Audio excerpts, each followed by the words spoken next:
Maintenant, je vais faire actualité de la Bibina, Jamana Kondana, comme il est là, Dogunti Moshira, la Canabaliabi, et Haklina Jumane, la Canabaliana. Bon, ibu ambifu parce que la canabalia est fin d'oeil. Fɛn min n'a kan ka maliden kelen-kelenna bɛɛ lajɛlen interpellé basa n'i y'a mɛn jamana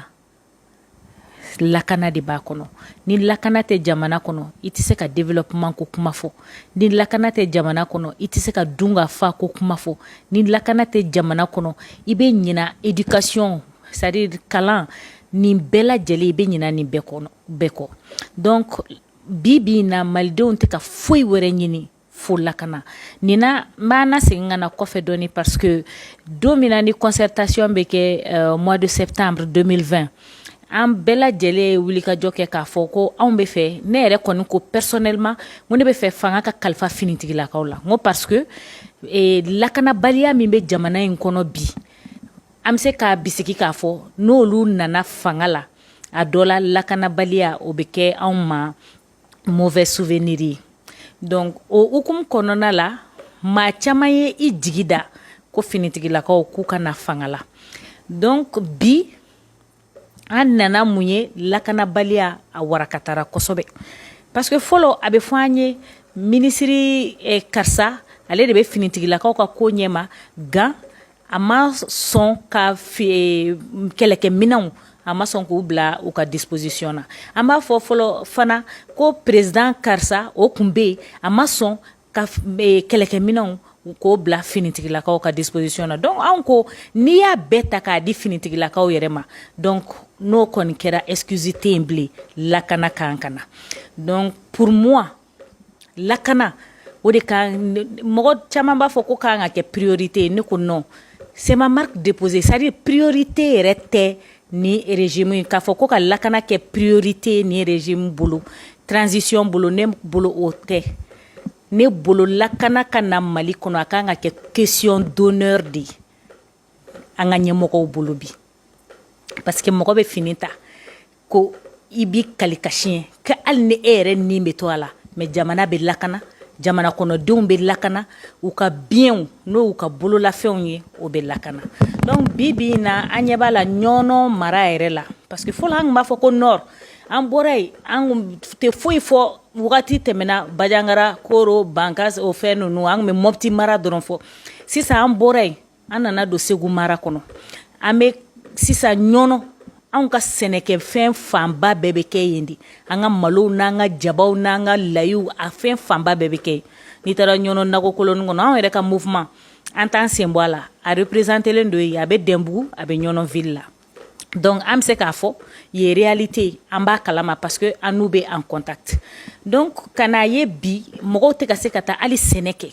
n'u taara sɛnɛ fana kɛ fɛn minnu b'u bolo olu fana bɛ banbagaciw bɛ wuli ka t'o fana jeni donc an ko ninnu ye fɛn ye an ka sonnette d'alarme tirer parce que diriger c'est aussi prévenir, c'est aussi savoir apporter des solutions aux problèmes auxquels les populations sont confrontées. Bi ni nin waleya ninnu tora ka caya fɛn min bɛna don Mali kan o de tɔgɔ ko kɔngɔ an tɛ k'a réaliser fɔlɔ an bɛ don min na i ko bi mais ala tɛmɛ kɔngɔ bɛ don an kan donc lakana kan ka kɛ question d'honneur de an ka finitigilakaw bolo je le dis encore une fois pour que an ka dɔn ampleur min bɛɛ bɛ parce que foyi wɛrɛ tɛ yen jamana kɔnɔden ka lakana la ni finitigi tɛ donc ne finitigi yɛrɛ nana fanga la a bɛɛ ka d'ale ma président o ka di finitigi ma ministère de la défense ka di finitigi ma ministère de la sécurité ka di finitigi ma o tuma ni lakana ma na o kɔnɔ o bɛ kɛ fɛn min bɛ se ka jamanadenw jigi waru ala k'an kisi o ma. D'accord, effectivement, à la question. Aujourd'hui, Bibina, puisque Amka Lakana Kumafo, Lakana Balago Kumafo, ça va nous amener à une élection. Parce qu'effectivement, l'aide Kuntara, Anga Jamala Nyama a fait une élection qui est février Nata, le 27 février, Nemafli. Alors, Bibina, au cours de cette comment est-ce qu'on peut faire cette élection? Bon, Bibina, élection, ne boulot. Question prioritaire ou question d'honneur, comme je l'ai dit, J'ai dit au kakel lakana parce que ni ala koloshi fin du même gata bi ka brandi pour que ka ida ko élection ti se ka ke avec fo de ko lakana balia donc ni lakana balia de be ka élection bali bi ka ke otuma ni ferema soro lakana la est-ce que ferebe na soro élection na tuguni wa. Donc c'est pourquoi il est important aujourd'hui ka nani élection c'est-à-dire voilà, donc c'est pourquoi aujourd'hui il est important qu'à Aïra, anga jamana nyamogo la, combien il est nécessaire, combien il est primordial kanani lakanae jamana kono. Parce que élection kofleni, il est clair que parti politique ou chaman b'a fɔ hali n'a sɔrɔ maliden caman bɛ k'a fɔ k'an mago tɛ élection na mais an ye f'an k'a faamu an tɛgɛ bɛ sɛbɛn fura minnu na olu fana b'a ɲini an fɛ de ko élection ka kɛ pouvoir ka segin civiliw ma ne ma fili conseil de sécurité yɛrɛ bɔra ya dimanche le 24 ka na o kuma kelen in de fɔ donc bi an b'a fɔ dɔrɔn élection Nanko amba fembe glon nyogona amba do bi c'est très difficile dans ces conditions mais al no soro mo do be ka foka fora koni dankari kelendo parce que ça aussi ça revient très souvent mo ko chama ba fo koni dankari kelendo jamana fandola ko élection tisekake bon ote élection et o référendum di au référendum de texte kono article 120 et référendum ani Shala Shumba Falingo Shumba Faleni ode oye donc ode bo o demander koni dankarlendo on dit pas diagoya ko aita élection na 100 mais il faut qu'on travaille à réunir les conditions parce que transition et phase transitoire de ko fanga frontière fanga donc fanga frontière fanga o tiseka ke ina fo mandat électif fanga frontière fanga e wakati ni kunguruni de mimbe di modo ma des hommes et des femmes compétents kana barake ka de do jeter pour que amse ka anyere la soro chugomina. Donc je pense très sincèrement qu'il faut savoir tirer les leçons des mois qui se sont écoulés pendant cette phase transitoire pour que kadon mundeato parce que en deko ka amse ka élection ke mogoma fode mogoma wajibe ankude c'est très clair parce que mogo chama ba fo ko CEDEAO de ko ka imposer anku c'est qui n'est. Oui, mais CEDEAO ko kalotani shegi. Non, CEDEAO ma fo kalotani shegi. Mais yakil la jigi fin qu'elle coup d'état qu'elle est le 18 août 2020. Ni CEDEAO mogo yere kunte coup d'état ko ina. Mais coup d'état temele CEDEAO yes kalotani fladi fo. CEDEAO ko 1 an. CEDEAO ma kalotani shegi fo. CEDEAO ko 1 an. Donte faraka donte boala anga élection ke ena adon netra concertation na netra ni FSD sapuka proposition anga proposition odon o kunye kalotan ani duru ango kalotan duru basa ngolu be ka kalotan flami fo kalotan flay akumeta be samia weredima bon ngo anga jamana e ni ya laje sirati yoro accès au ka gele donc ni ko we élection ke samia fe les résultats on a libé gelea abse ka nani gelea chamay kado kala filila donc an ko la kalotan duru mais antara keneka jama famba koko kalotan sheki donc kalotan sheki c'est l'émanation du peuple malien c'est pas une recommandation de la CEDEAO mafo an yere malien de farala ɲɔgɔn ka kalotan sheki dan yere ma ka kla ka seben do bo charti bora feuille de route bara ni bara munu kanga ke pour que objectif in ka atteint kalotan shegi aka sari bara munu kanga ka kono pour que anga se ka anga kumakan bato o baraw de kera fin concertation keneka mois de septembre 2020 mais maintenant ne amase ka o baraw la walia il faut qu'on revienne, qu'on utilise, qu'on use du langage de la vérité pour dire aux uns et aux autres, Mounya Ambali, kase ka bara na walia, Joma ka barake. Parce que il sait que gouvernement composé ni mogoye, mogo munu fana te se bara la, ni oube se bara la, effectivement, ce que an kun ye min di jɔn m'a ta kɛ ni min m'a ta kɛ o leçon ka tirer et puis pour qu'on puisse avancer. Oui, mais voilà, bibina ere bolo le 27 février bibina am sera élection kɛ. Le 25 février, est-ce que le 27 plutôt, est-ce qu'on s'est donné les moyens de le faire? C'est-à-dire, moi, je ne peux pas dire ambc ou bien antc parce que munu be a barakama, munu saralendo, nanga impôt ya barakama, oluko kambesi. Jusqu'à preuve du contraire, ne premier ministre ka programme gouvernemental présenté to CNT la CNT nyema CNT de douye Assemblée nationale norobla bi. Donc am se ka bisigi ka fo an na sɔrɔ vote muse ko olu de be ka faso malien denw bɛɛ lajɛlen représenter au organe kɔnɔna la. Donc a taara don min na effectivement mɔgɔw sɔrɔla yen CNT mɔgɔw sɔrɔla yen minnu y'a ɲininka yala e be k'a fɔ k'e be élection kɛ yala aw bɛna se k'a kɛ wa? Est-ce que a bɛna se ka bɛn a ma? A ko baara dɔw kun kɛra jana ale bena. Donc ale ka prédécesseur n'o kun ye Mokhtar Wane ni Bandaw ye n'olu labɔra fanga la mois de mai passé a fɔra ko baara dɔw kun kɛra ko donc ko ale bena baara in tɔ de continuer ka baara in kɛ. Mais n'a ma se k'a kɛ ou bien n'a y'a dɔn k'a tɛna se ka kɛ, le bon sens voudrait quoi a ka segin ka na o kelen ninnu ɲɛma ou bien c'est-à-dire k'a ɲɛfɔ malidenw ye voilà sinon fan filɛ yɔrɔ min na an bɛ baara kɛla ni bisigi de. Le ministère de l'administration territoriale olu ye u ni parti politiques ye fɛn caman kɛ u ye atelier caman kɛ sous Mokhtar Wane ka se bi ma donc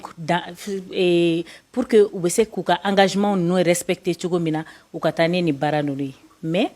il est clair que aujourd'hui n'o y'a sɔrɔ a tɛ se ka kɛ a ka fɔ mɔgɔw ye a tɛ se ka kɛ munna a tɛ se ka kɛ nin de ye anw bali k'a kɛ. Donc les gens vont tirer les leçons de ça. D'accord. Oui, voilà, Kadi. Donc maintenant, aujourd'hui, la situation en France et hakilata est jumɛn bibina France ni Mali cɛla. Ok, Ibu, merci beaucoup. Ne hakilata est mi France ni Mali cɛla la fo mɔgɔw ka faamu fɔlɔ contexte jumɛn de nana ni Maliens ni France fɔli ye ɲɔgɔn kɔ parce que an bɛ wagati min na i ko bi c'est vrai juru carinen don ani ɲɔgɔn cɛ kosɛbɛ nka f'an k'a faamu fana ko Mali ni France nous sommes historiquement liés. Diɲɛ maralen don ni jamanaba 5 de o jamanaba 5 Angleterre, France, États-Unis, Chine ani Russie. Donc bɛɛ n'i ka jamana marataw don. Donc c'est comme ni anw bɛ France de ka tutelle kɔnɔna la. Anw ka fɛnw bɛɛ gulonnen don olu de la. Maintenant France bingali wale dɔ de nana anw sɔrɔ n'o kɛra 2012 ATT fanga binni na. ATT fanga binni banbaganciw ye Mali fan bɛɛ minɛ fo ka na se Kona. A kɛra jeudi mais u sera Kona ko o dugusɛjɛ o ye vendredi ye ko ni Ala sɔnna ma k'an bɛna juma seli palais kɔnɔ. Donc Jɔnkuna Tarawele min tun bɛ fanga la o tuma ale tun y'o fanga furancɛ fanga président ye ale ye ci bila tubabuw ma u ka n'an dɛmɛ mais tubabuw nana an dɛmɛ k'an dɛmɛ k'an ka jamana fan bɛɛ minɛ k'a d'an ma ka se Kidal k'u jɔ yen. A tuma mɔgɔ caman kun kan ka analyse kɛ k'a dɔn parce que f'i k'a faamu tubabu fana tɛ fɛn bɛɛ kɛ gansan. Donc mɔgɔ caman ye sɔmi boloda k'a yira mɔgɔw la kun jumɛn na Kidal ma minɛ ka d'an ma mɔgɔ dɔw ko non Kidal ye dugu fitinin de ye ni kɔfɛ an b'an ka Kidal récupérer ja a tɛ se ka récupérer. Donc tubabu y'u jɔ anw ka finitigilakaw o ni Kidal donni cɛ problème Maliens ka frustration daminɛla yen. Mɔgɔw bɛ taa Libi ta fɔ mais Maliens ma dimi o la François Hollande ngo a tɔgɔmanw bɛ an ka jamana kɔnɔ yan mais frustration yɛrɛ a daminɛla Kidal jɔli k'i jɔ ani Kidal cɛ. Maintenant frustration kabiri tubabu kabiri mɔgɔw b'a minimiser a nana ampleur ta ka bonya ka cari Malien bɛɛ y'a kɛ i ka kɛlɛkɛbere fo dirigeants yɛrɛ fana bɛ surfer a kan sisan k'u profiter a la pour que ka se ka mɔgɔw la ɲina hali jamana question essentielle dɔw kɔ. Donc ne bolo bi il faut gérer cette histoire-là de façon très intelligente. Tout comme un dirigeant actuel ou un accord d'Alger appliqué de façon intelligente, cette question de France, il faudra la gérer de façon très intelligente. Parce que ce sont des gens qui ont duré ou mena kosobe anga dugukolo sanfé ou banga territoire maîtrisé kateme anyereka. Donc ni abe ino luche ibi koloshi muna, c'est-à-dire il faut que anga don peuple kan ka rôle du main jouer et dirigeant kan ka rôle du main jouer. Dirigeant tu sais ka fo kube peuple ka rôle jouer français kele la mais ou beto peuple ko fait. Parce que ni ya laje tuabu yere be siran jonye abe sina jamana kono deni mais ate sina jamana nyemoko nye parce que jamana nyemoko il faut ça le système min blalembe en réalité c'est pas eux qui gèrent. Mourouera de bolu sans faire yoludi mounou ba gérer comme je l'ai dit tantôt. Donc ya meta ni fenye nogoyala parce que premier ministre yere ka voyager la Suisse akoko ani français couple de ko furu nyogoma ko ni furu taka laje o tene ka kuma premier ministre Choguel ko gala maiga ka kuma du ko ni fin taka laje furu taka la kibeda e ko manga misenu be se ka ke furu kono ko me kama dala ko na be ke ni furu sai. Donc na te ke ni furu sai o ba ira ka fo information ba le bolo be autant bolo mais o ba ira ka fo ame fait ka cordon min tige brutalement, ça va être très difficile et puis à retomber au be se ka geleama mais de façon intelligente. Déjà nous sommes sur la bonne voie parce que éveil de conscience nana, il faudrait que tuabu ire fana ka famu ko luye mo munu don au Tchamaï soudanais dit. Aujourd'hui, c'est le Malien qui est là. Soudanais, parce que Djamana, plus de 77% de la population malienne est jeune. Donc, on va dire que les Maliens, c'est pas des Soudanais. Donc, il faut qu'à Famou, ce pays-là, ni pays afouradama ye résistance ke. O madame ne auna. Ni anda fe jamana o bela jele naje tubabu ye colonisation ke tuma mina u ye be mine nogoyala mais Mali mineto wasoro Mali te folo an ka jamana mineto u ye san mugan ani wolonvla de ke u desera ka nga jamana coloniser. Ça a tout son sens. Donc bi u ka fam ko ni jamana kono den kura munu be u tena ke beni wiwi ye wa u tena u ka jamana di ka fere wantere la k'u sigi ka olu lajɛ ni partenariat bɛ kɛ a ka kɛ partenariat gagnant autant olu bɛ k'u ka intérêt ɲini autant anw fana mago bɛ an ka jamana ka intérêt de la anw bɛ se ka an ka jamana la développer cogo min na. Donc pour moi il faut se faire respecter, c'est sûr, mais an kana front fana dayɛlɛ fan bɛɛ fɛ, ça aussi c'est important. D'accord. Mi ferami non c'est ça. Ayerla ka foko amana ambulo di resuma. La kana kota fan felala e haklanta ejme ola. Bon, ka amena ambulo di resuma c'est bien mais au fana kuma tuguni abeye bisi amse ka fo bisiki kuma odi parce que faut bi on ma gouvernement ka kuma ye officiellement min b'a yira k'a fɔ ko Mali bɛ n'a bolo di RSU ma parce que an bolo ma deli ka bɔ RSU bolo de tout le temps an mago bɛ kɛlɛkɛmina fɛn fɛnw na an mago bɛ kɛlɛ stratégie minnu na an mago bɛ formation minnu na historiquement aussi an ni RSU fana lielen do la et de tout le temps aux relations ninnu ont toujours existé. D'ailleurs coopération militaire, je me rappelle encore, c'était en 2019 lorsque Tcheblin Dramé était au ministère des Affaires étrangères, allait tarakata aux signatures là et reçu là. Donc ni fait nous te koye comme damine la bi. Donc c'est important à mes processus de konona là à mes collègues de continuer mais kafoko Wagner Bena Wagner c'est-à-dire reçu notre état reçu do c'est bon mais notre état reçu parce que Nations Unies la nye reçu fanaka affaires étrangères ministre mangame akoko c'est vrai que olu fana ngunu kuma mais ka be on ni société privée reçu de tché ate anolu tché bolu fana ye fenye munu ma nasiran doni ma munu sominga ja basa malila bi ni ko ki somin be jen ibe taxé de tous les noms mais ni sominga ja fana ka chala fe ibe fendo éviter fin munu nu be se ka ke kololo e kofe parce que nate on ni état reçu tché na ba ni Wagner te ok a kɔnɔlaw la closi jumɛnw bɛ k'a kɔnɔ yala don min na n'an wulila tuguni ko Wagner fana ka taa n'a ko k'a tɛ taa jɔn bɛ n'an dɛmɛ a ka taa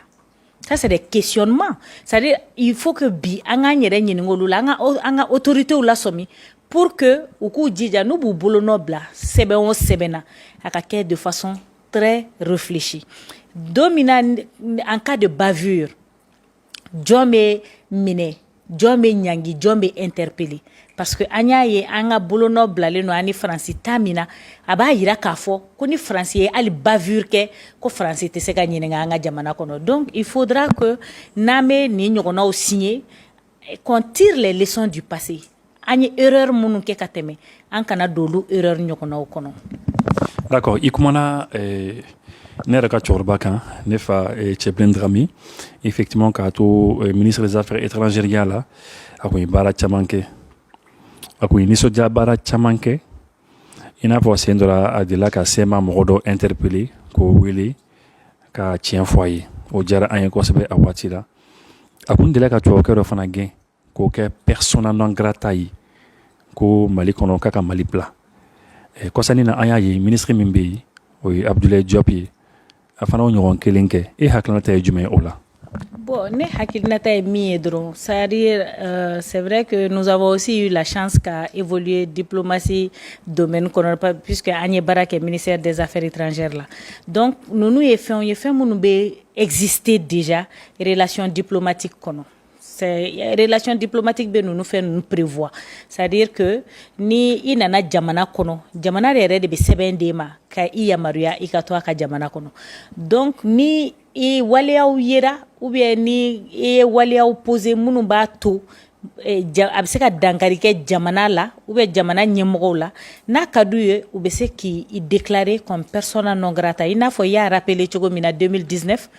Christophe Sivion, c'était le 19 décembre 2019. Donc, allez Kidal Mara Akumbi, professeur Koundou.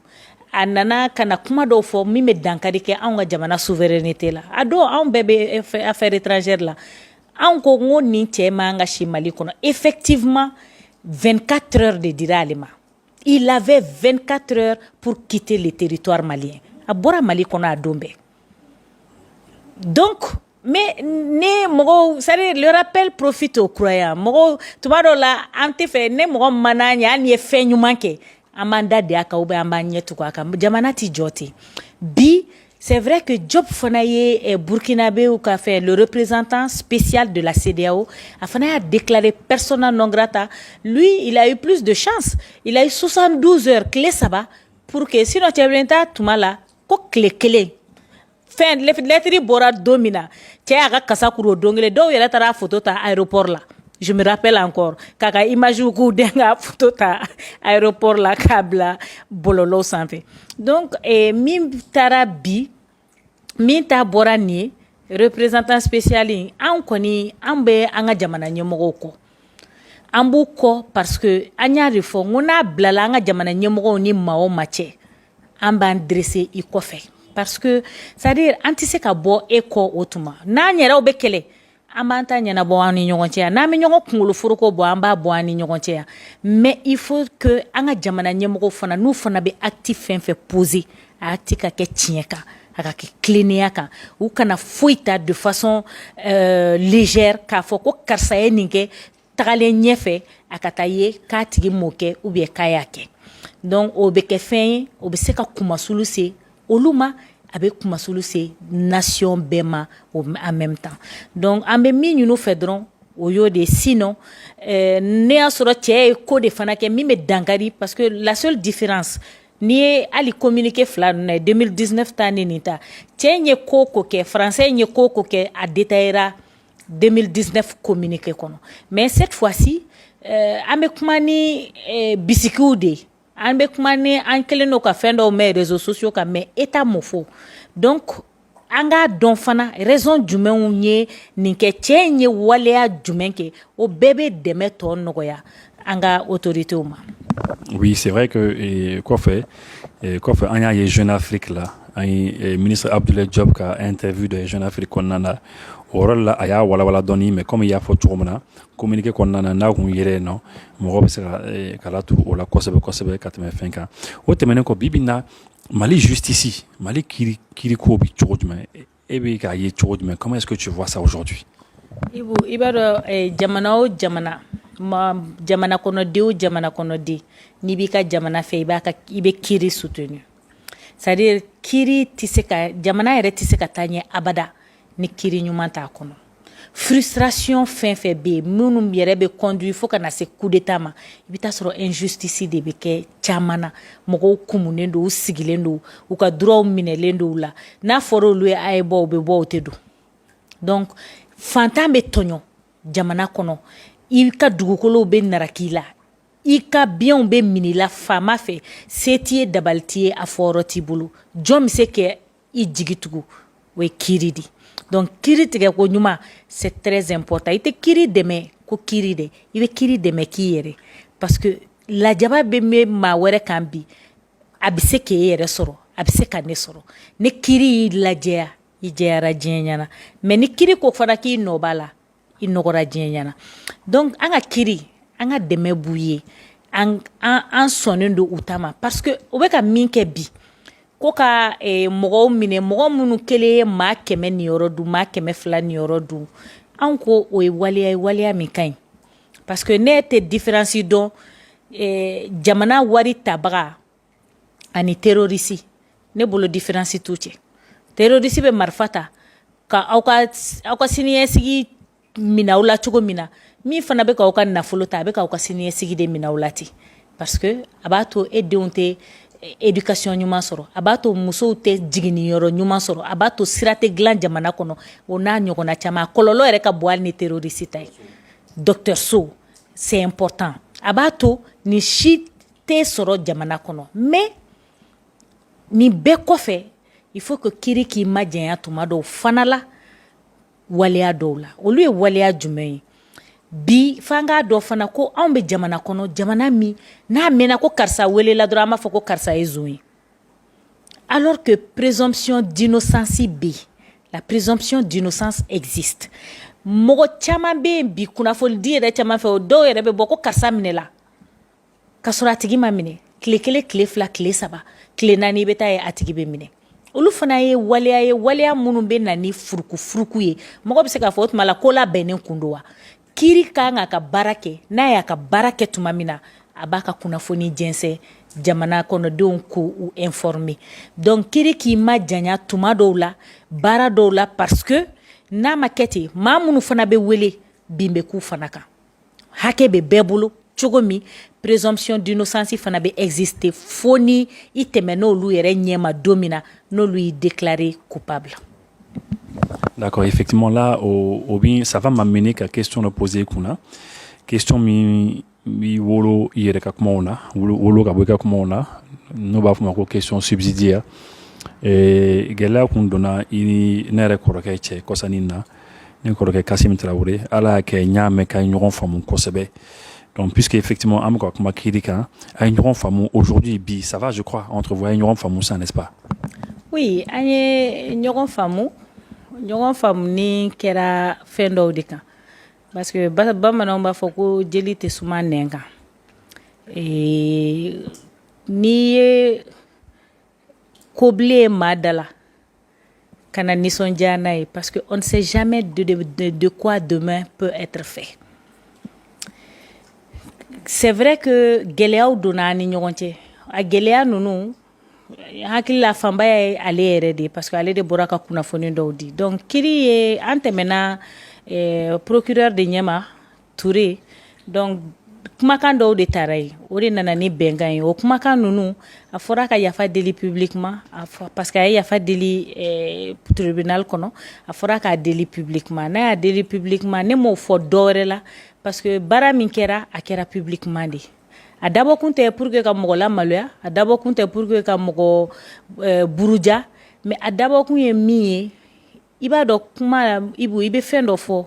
e kelen de bɛ k'i sigi k'a fɔ ne bɛ ka nin fɔ sisan e ni ne 2 dɔrɔn de bɛ yan mais maa million de bɛ se ka an lamɛn donc e bɛ kuma bɔ i da i b'a bila ka taa a bɛ taa don kulo min kɔnɔ mɔgɔ min bɛ baara kɛ n'a ye o de ka ca. Donc c'est pourquoi ne ko n sɔnna yafa ma, mais yafa in a ka deli publiquement. N'a kɛra ten,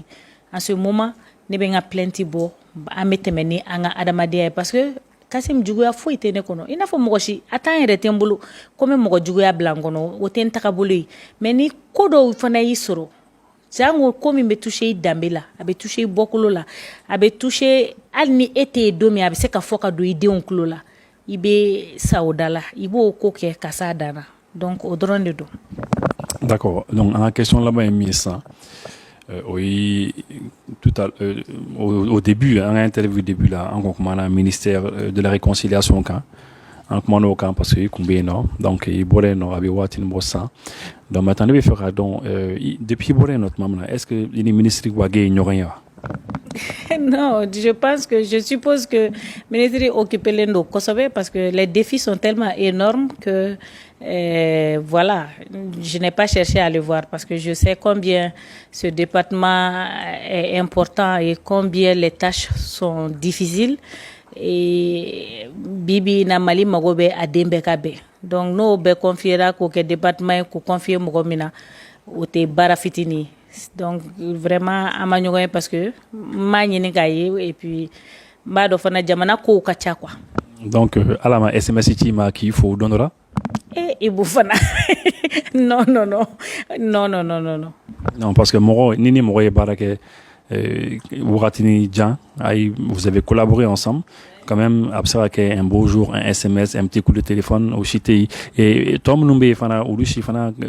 chef de cabinet Coronito, Bibina Autela Bichori. Non, en fait, itara yoro la, ibado ini mogodo wike kungle na kele, ina fo ini do te gai. Mais ini munu yo kungle na kele, c'est qui est sûr. Beti jaga ba mogolo olu chama bi nouvelle ta ou be i ka fait on partager au chama bi ou be mwele ou be nga fait on partager et puis c'est des gens aussi qui sont contents pour moi quand ils voient que